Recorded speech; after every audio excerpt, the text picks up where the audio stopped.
শুভ সকাল আমার প্রিয় বন্ধুরা, সকলে কেমন আছো? আশা করছি যে যেখান থেকে আমার এই ভিডিওটি দেখছো সকলে ভালো আছো, সুস্থ আছো। আর আমরাও খুব ভালো আছি। অরুণাচল প্রদেশের এই ছোট্ট গ্রাম থেকে আমি মামনির সংসারের আরও একটি নতুন ব্লগে তোমাদের সবাইকে স্বাগত জানিয়ে তোমাদের সবাইকে সাথে নিয়ে আজকের ব্লগটি শুরু করে দিয়েছি। আমি আশা করছি আজকের ব্লগটিও তোমাদের খুব ভালো লাগবে।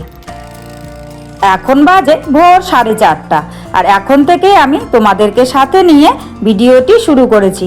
যারা নতুন এসেছো, ভিডিওটি যদি ভালো লাগে প্লিজ একটি লাইক করে চ্যানেলটি সাবস্ক্রাইব করে আমার পাশে থেকো। আর যারা আগের থেকেই আমার পাশে আছো তাদেরকে আমার অসংখ্য ধন্যবাদ। তোমরা তো দেখলেই খুব সকাল সকাল ঘুম থেকে উঠে আমি একটুখানি রাস্তা হেঁটে এলাম। তারপর এসে এখন মুখে চোখে একটু জল দিয়ে নিয়েছি। জল দিয়ে নিয়ে এবার হচ্ছে ঘরটাকে ঝাড়ু দিয়ে নিচ্ছি। আর এখানে এসে জানো তো খুব সকাল সকাল ঘুম থেকে উঠে পড়তে পারছি। আসলে মানে তাড়াতাড়ি করে রাতে শুয়ে পড়ছি।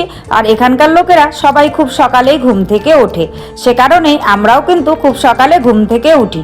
আর অটোমেটিক্যালি ঘুম ভেঙে যায়, মানে সেরকম কোনো করতে হয় না। বাড়িতে যখন ছিলাম তখন কিন্তু অত সকাল সকাল ঘুম ভাঙতো না, কারণ অনেক রাত করে ঘুমোতাম সে কারণেই। আর এখানে তো মোটামুটি 9টার মধ্যে 9:30টার মধ্যে শুয়ে পড়ি, সে কারণেই কিন্তু সকাল সকাল ঘুম থেকে উঠতে কোনো অসুবিধে হচ্ছে না।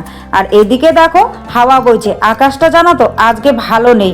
ওই মানে পরের পাহাড়টাতে আর কি বৃষ্টি হচ্ছিল, সে কারণে এদিকটায় হাওয়া বইছে। তারপর ঘরে এসে নাইটি ফাইটি সব চেঞ্জ করে নিলাম। চেঞ্জ করে নিয়ে ফিল্টারের জলটা দেখলাম অনেকটাই খালি হয়ে গেছে, তাই 2-3 বোতল জল ফিল্টারে ঢেলে দিচ্ছি। কারণ ফিল্টার হতে আর কি জলটা অনেকটা সময় নেয়, সে কারণেই। তো জলটা ঢেলে দিয়ে এবার হচ্ছে আমি জল খেয়ে নেব। আর সকালবেলায় মুখ ধুয়ে খালি পেটে তো জল খাওয়া অভ্যাস, সে কারণে এখন আমি এই বড় বোতলটা করেই জল খেয়ে নিচ্ছি। তারপর রান্নাঘরে এসেছি। রান্নাঘরে এসে আগে চাটা বসিয়ে দিলাম। কি বলো তো, সকাল সকাল উঠে একটু চা না খেলে সকালের এনার্জি পাওয়া যায় না, সে কারণে চাটা আগে করে নিলাম। চাটা করে নিলেই সকালের খাবারের জন্য ভাত বসিয়ে দিয়েছি, কারণ উনুনটা ফাঁকা থাকবে, এদিকে ভাতটা হতে থাকুক। আর 7:30টার মধ্যে তো আমাকে রান্না কমপ্লিট করতেই হবে, কারণ মেয়ে খেয়ে স্কুলে চলে যাবে, সে কারণেই। তারপর কর্তামশাইয়ের চাটা গ্লাসে ঢেকে রেখেছি। গ্লাসে ঢেকে রেখে আমার চাটা নিয়ে এ ঘরে এসে বসে বসে খাচ্ছি। আর ওইদিকে আমার ভাত হচ্ছে। আর চা কিন্তু সকালবেলায় আগে বিস্কিট খেতাম না, এখন এখানে এসে বিস্কিট দিয়ে চা খাওয়া অভ্যেস বেশ ভালোই হয়ে গেছে। আর এদিকে চা খেতে খেতে আমার ভাত হয়ে গেছে। তো আজকে ভাবছি একটু মুগ ডাল করব, তাই কিন্তু মুগ ডালটাকে ভেজে নিচ্ছি। কোনো নেই, এমনিতেই মুগ ডাল খেতে ইচ্ছে করলো। আসলে এখানে আসার পর থেকে শুধুমাত্র মুসুর ডালই খেয়ে যাচ্ছি, তো ভাবলাম ঘরে যেহেতু মুগ ডাল আছে তাই আজকে একটু মুগ ডাল করে নিচ্ছি। আর আজকে তেমন কিছু করব না, মুগ ডালে আলু সিদ্ধ দিয়ে দিব, আর সঙ্গে এখানকার ভাষায় বলে ভোল, আর আমাদের বাঙালি ভাষায় এটাকে বলি হচ্ছে কি বলে ওটাকে ধুন্দল আর কি। অনেকে ধুন্দল বলে, অনেকে অনেক নাম বলে, আর এখানে বলে ভোল। এটা নিয়ে এসেছিল, তো এটাকে পেঁয়াজ দিয়ে ভাজা করছি। এই পেঁয়াজ দিয়ে এটা ভাজা করব আর হচ্ছে মুগ ডাল করব, এই দিয়েই দুপুরের সকালের খাওয়া হয়ে যাবে। আর কি বলো তো, রাতের বেলায় তারপর বিকেলের দিকে কর্তামশাই বাজারে যাবে, তখন তো মাছ টাছ কিছু একটা আনবেই, সে কারণে আজকে আর তেমন কিছু করব না।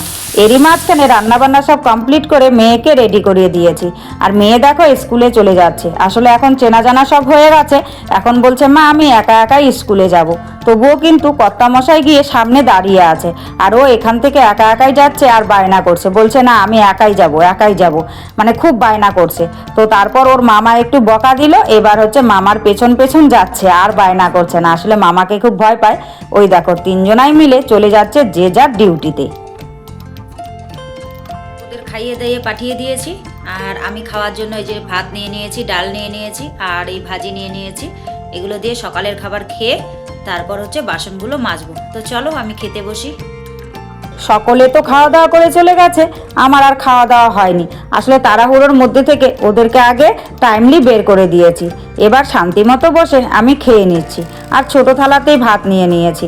কেন বলো তো, কারণ সকালবেলাটায় তো এতটা খিদে পায় না। আর সকালবেলা যেহেতু চাটা খাই, সে কারণে এত তাড়াতাড়ি খিদে পায় না, কিন্তু কর্তামশাই বলেছে এখানে টাইম টু টাইম খেতে হবে, তাই হচ্ছে একটুখানি ভাত ডাল নিয়ে বসে পড়েছি। এইটুকু খেয়ে মোটামুটি ধরো 1টা-1:30টা পর্যন্ত থাকবো। আর এখানে জানো তো দুপুরবেলার খাওয়াটাও আমরা খুব তাড়াতাড়ি খাই, এই মোটামুটি ধরো 1:30 থেকে 1:00-1:30টার মধ্যে খাওয়া হয়ে যায় এখানে, এই সিস্টেমই। তো যাই হোক, খাওয়া দাওয়া কমপ্লিট করে নিয়েছি, এখন এঁঠো জায়গাটাকে মুছে দিচ্ছি। ওরা যাওয়ার পরে আর এঁঠো জায়গাটা মোছা হয়নি, তো এখন আমি খেয়ে নিয়ে তারপর এঁঠো জায়গাটাকে মুছে দিচ্ছি। আর জানো তো এই কাজগুলো সকালে তাড়াহুড়ো করে করি বলে সকালবেলায় আগে কিন্তু বিছানাটা গোছানো হয় না, বিছানার গোছানোর কাজটা আমার রয়েই যায়। তাই এখন সব মোটামুটি কাজকর্ম ওই দিককার রান্নাবান্নার দিকটা আর কি গুছিয়ে নিয়ে এবার এলাম আমি বিছানাটাকে গোছাতে। আর তোমরা দেখেইছো যে কালকে আমি বেডশিটটাকে কেচে দিয়েছি, তো আকাশটা মেঘলা ছিল বলে মশারিটা শুকিয়েছে কিন্তু বেডশিটটা আর শুকোয়নি, তাই আমি বেডশিটটাকে পাততে পারিনি। পুরোনো একটা আগের বেডশিট ছিল, সেটা এখানে পেতে দেওয়া ছিল, আর বেডশিটটা পিছলে তো সে কারণেই হচ্ছে মানে একখানে আর কি গোটো হয়ে গেছে। আর সেরকম বেডশিট এখানে আনাও হয়নি, আসলে এত দূর থেকে নিয়ে আসতে হবে, আর এখানকার জিনিসপত্রের প্রচুর দাম। 2টো বেডশিট নিয়ে এসেছিলাম, একটা ছিঁড়ে গেছে আর একটা ইউজ হচ্ছে, আর এটাও নিয়ে এসেছিলাম, এটা আগে নিচে পেতে দিতাম, যেহেতু পিচ্ছিল সে কারণেই এটাকে হচ্ছে তুলে রাখি। তারপর ভাবলাম রাতের বেলায় ওখানে মেলে দিয়েছিলাম ওই ঘরে, তো দেখি বেডশিটটা মোটামুটি শুকিয়ে গেছে, মোটামুটি কি শুকিয়েই গেছে, তাই ভাবলাম বেডশিটটা এখন পেতে দিই, কারণ বেডশিট পাতা না থাকলে বিছানাটা একদম দেখতে বাজে লাগে, সে কারণে বেডশিটটাকে পেতে দিচ্ছি। আর এইদিকে দেখো, যেহেতু কি বলবো খাটগুলো হচ্ছে ওয়ালের সঙ্গে লাগানো নেই, সে কারণে একটু সরে সরে যায়, তাই হচ্ছে বিছানায় বেডশিট পাতানোর আগে একটুখানি ঠেলে ঠিক করে নিলাম। আর যেহেতু এখানে একটা খাট নেই, 2টো খাট একসঙ্গে করে পাতা আছে আর 2টো ম্যাট্রেস রাখা আছে, তাই কিন্তু ম্যাট্রেসগুলোকে একটুখানি ঠিক করে নিতে হয়, না হলে সরে সরে যায়। মাঝখানে যদি জয়েন্ট না থাকতো তাহলে কোনো ব্যাপার ছিল না, আলাদা আলাদা খাট হলে পরেও কিন্তু চলে যেত, তাই হচ্ছে একটুখানি ঠেলে টুলে ঠিক করে নিতে হয়। আর ওয়ালের সঙ্গে লাগালে জানো তো পিঁপড়ে টিপড়ে সব বিছানায় উঠে যায়, আর হচ্ছে বিছানাটা একদম মানে কি বলবো কেমন হয়ে যায়, সে কারণে ওয়াল থেকে একটু দূরে সরিয়ে তারপর হচ্ছে বিছানাগুলোকে রেখেছি। তো যাই হোক, তোমাদের সঙ্গে কথা বলতে বলতে আমার কিন্তু বিছানার বেডশিটটা পাতা প্রায় হয়েই গেছে। এখন হচ্ছে বালিশ কাঁথা কম্বলগুলোকে সুন্দর করে রাখবো, আর কাঁথা কম্বলগুলোকে আগে এদিকে রাখতাম, এখন ওই দিকে নিয়ে রেখেছি যেগুলো ইউজ করার।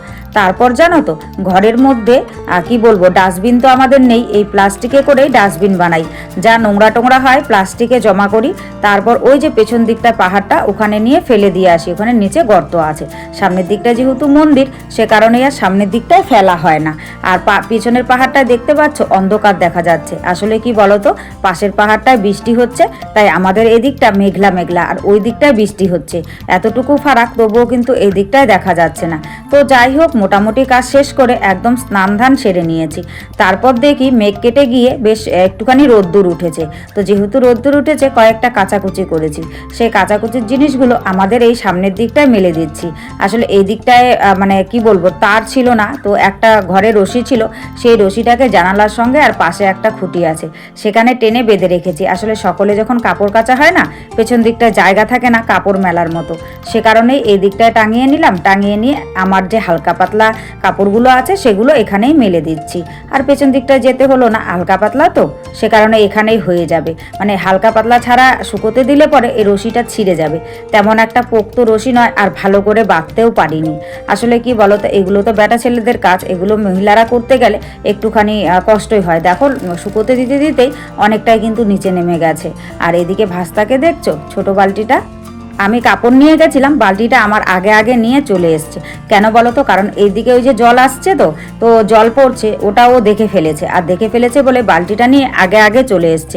জল দেখলে ও এরকমই করে, মানে জল যদি দেখলো তাহলে আর কোনো কথা নেই, তাই ওকে ছেড়ে দিয়ে আর আমি কিছু করতে পারলাম না, ওকে কোলে নিয়েই কিন্তু আমি বালতিগুলোকে টানছি। আর খুব কষ্ট হচ্ছে, কিন্তু কিছু করার নেই, ছেড়ে দিলে জল ঘাটে, আর জল ঘাটলে সর্দি লেগে যায়, এখানকার জল খুব ঠান্ডা। তো যাই হোক, এবার আমি হচ্ছে বালতিগুলো সব ভরে নেব। আসলে যেহেতু জল এসেছে, স্নান করে কোনো কাজ করিনি, আগে জল টানার কাজটাই করে নিচ্ছি, কারণ হচ্ছে পরে জল পাবো না, আর যখন তখন জল এখানে পাওয়া যায় না, পরে হোস্টেলে জল নিবে আমাদের আর পাওয়া যাবে না। যেহেতু এখন সকলে নিচ্ছে, সেই ফাঁকে আমিও নিয়ে নিচ্ছি সমস্ত কিছু ভরে, তারপর হচ্ছে ফ্রেশ ট্রেশ হব।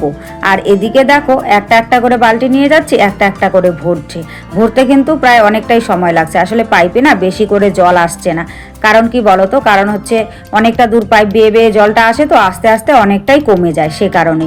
তো যাই হোক, সব মিলিয়ে আজকের ব্লগটা তোমাদের কেমন লেগেছে অবশ্যই কিন্তু তোমরা কমেন্ট করে জানাতে ভুলো না।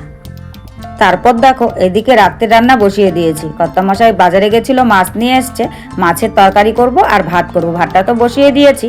তো সব মিলিয়ে আজকের ব্লগটা কেমন লেগেছে অবশ্যই তোমরা কমেন্ট করে জানিও। আর যদি কিছু ভালো লাগে তাহলে প্লিজ একটা লাইক করো, কমেন্ট করো, শেয়ার করো, আর আমার চ্যানেলটিকে সাবস্ক্রাইব করে এভাবেই আমার পাশে থেকো। সকলে ভালো থেকো, সুস্থ থেকো, তোমাদের পরিবারের সকলকে নিয়ে ভালো থেকো। তোমাদের সঙ্গে দেখা হচ্ছে পরবর্তী কোনো ভিডিওতে নতুন কোনো ব্লগের সাথে। ততক্ষণের জন্য সবাইকে টাটা এবং গুড নাইট। আর এই পেঁয়াজ টিয়াজগুলো মাছের তরকারিটা করব, আর একটুখানি আলু দিব, টমেটো দেবো। আলুটা দেবো মেয়ের জন্য, আর এমনিতে না হলে টমেটো দিয়েই করতাম।